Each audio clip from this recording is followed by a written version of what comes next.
creating amazing referral partnerships. That is what we're going to be talking through today, my friends. And I'm actually coming to you today from Amsterdam, and the beanie. It's really cold outside. I'm actually taking my partner on a trip to Europe for her birthday. And so the next few videos you'll be getting from me will be coming from overseas.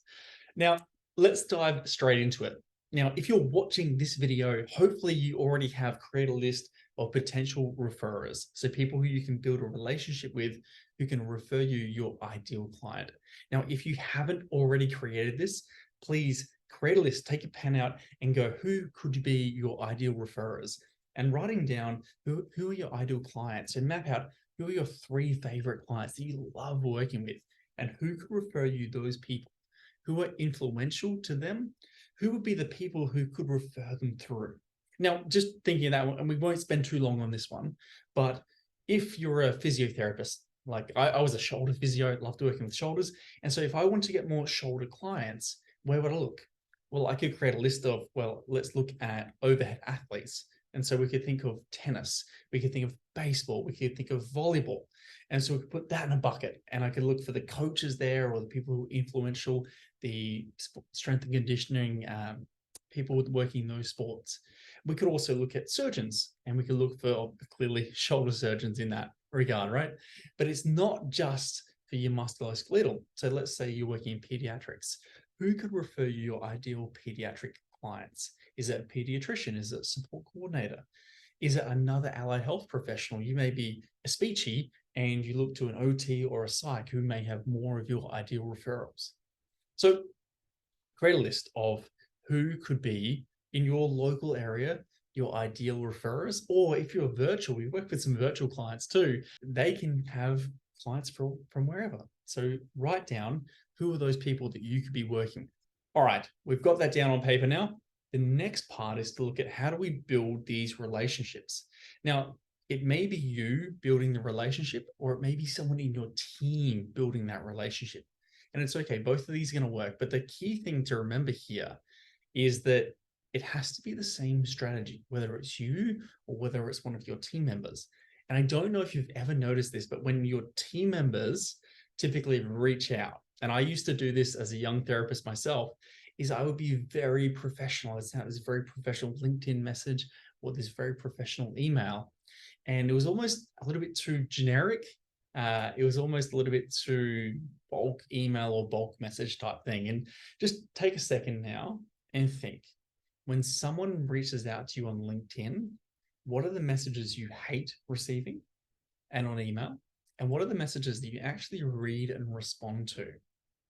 Now, for me, the messages I really don't like receiving are the really generic ones that clearly haven't researched me, they haven't looked into what I do. Those ones, I find them quite frustrating because it's so generic, and it's just, you get so many of them come through. Now, the ones that I actually respond to, they're the people who take time to look at what I do and actually make a genuine comment about it and ask a genuine question.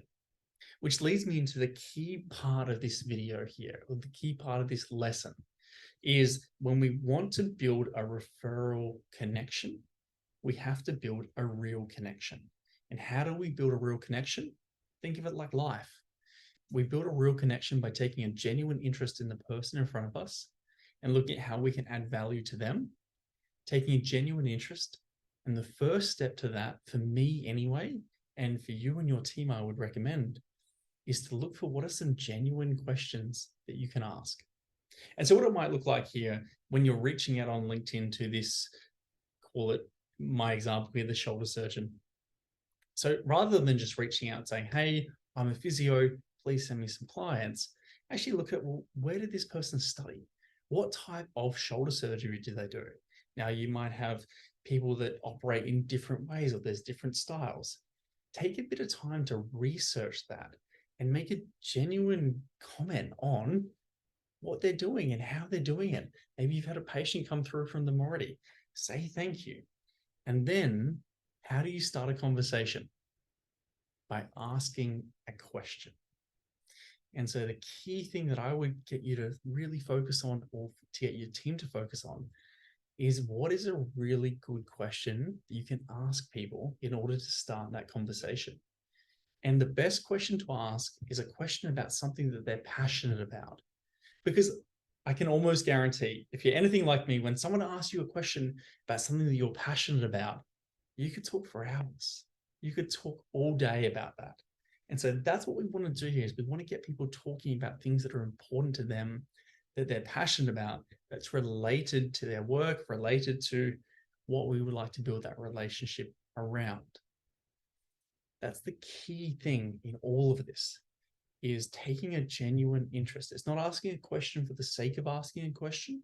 It's asking a question because you really want to understand this person. You really want to build that connection.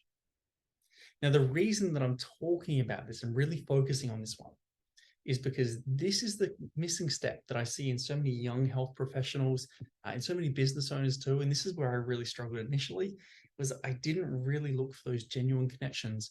I was looking for referrals. But I found that when you look for referrals, you don't get much. But when you look to connect with people and to solve problems that they may have, then you get the referrals coming through.